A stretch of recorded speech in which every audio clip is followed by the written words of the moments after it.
किन्तु खोथाया बे नङा जे आं बबेबा दिफेन बर' बिथाङा जोबथा बिबुंथि बायदि मोनसे बिबुंथि होदों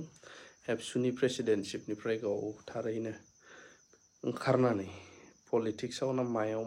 मा आगान होगोन बायदि खेंफ्रुथिदों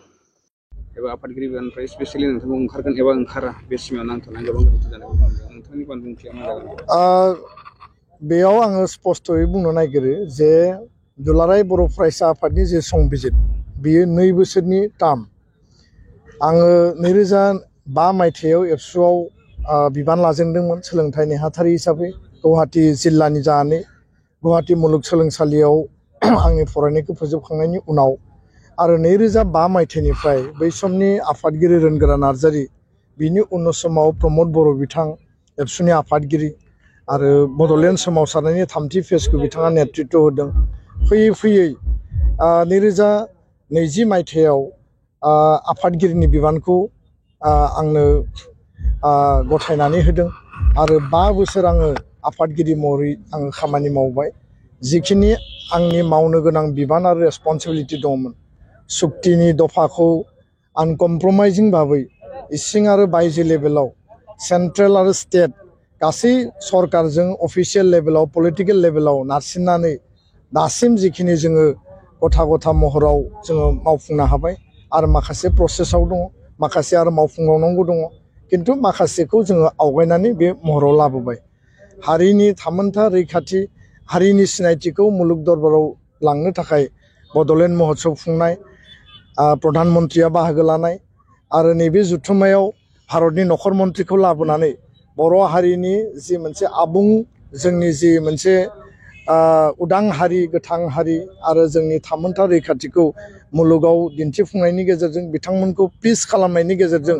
जोंनि आद्रा थानाय जि मोनसे सिमां आरो थांखि बड'फानि जि गेरेमसा माहारि दानायनि राजनैतिक आरो संबिधाननि अधिकारनि जि बिथिंफोरखौ लानानै जोंहा बेयाव जिखिनि खामानि मावनांगौ दंमोन जोङो मावबाय बर' हारिनि जिखिनि आफादफोर दङ बे आफादफोरखौ खौसेयै मोनसे प्लेटफर्माव लाबोनानै माहारि दानायनि थाखाय जोङो खौसे खालामनांगौ जों जेब्लायबो खौसे दिनै ज'यै गसंथानानै खामानि मावदों बर' हारिनि आन्सलिक राजनैतिक हान्जाफोरखौ ज'यै खावलायनानै दोंसे लामाजों बुजा बुजिनि आधाराव थाबायलांनो हायो नामा बिनि थाखायबो जोङो प्रसेसटा नाजानायखौ जोङो खालामनाय जाबोदों दा माखासे हाबाफारिफोरखौ थांनाय समाव जोङो मावबाय आरोबाव मावबावनांगौ दङ किन्तु खोथाया जाहैबाय जे 2 बोसोरनि जिहेतु संबिजिताव लिरनाय थायो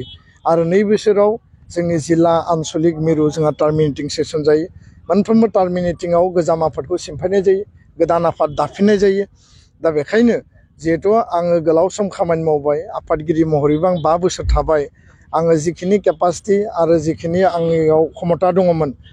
एबसुनि आदर्श प्रिन्सिपल बड'फानि फिल'सफि बे दर्शनखौ लानानै हाबा मावबाय आरो बेखायनो आङो खावलायदों बियो थान्दै मेलनि बा थान्दै हलनिसो मेटार किन्तु साधारन रायजो राजा जोंनि बिबानगिरिफ्राबो बयहाबो मोनसे गोसोआव सोंलु थायो जे एबाराव मा जागोन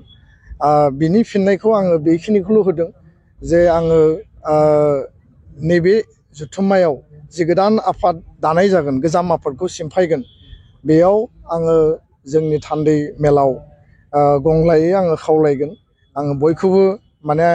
आर'ज गाबगोन जे दुलाराय बर' फरायसा आफादनिफ्राय आंखौ ओंखारनो थाखाय बयबो जाहाथे मदद होयो आरो आं जाहाथे मोजाङैनो बिदाय लानो हायो गोदान जेनेरेसननो लिडारशिप होनांगौनि गोनांथि दङ दायित्व बिबान होनांगौनि गोनांथि दङ जेनेरेसना लिडारशिप लायोब्ला एबसुआ आरो शक्तिशालि गोख्रोङै खामानि मावबावनो हागोन दा बेखायनो आङो बे खोथाखौ थान्दै हलाव खावलायगोन आरो मैयाबो मिडिया सोंदों आं बिथांमोननोबो बुंदों किन्तु खोथाया बे नङा जे आं बबेबा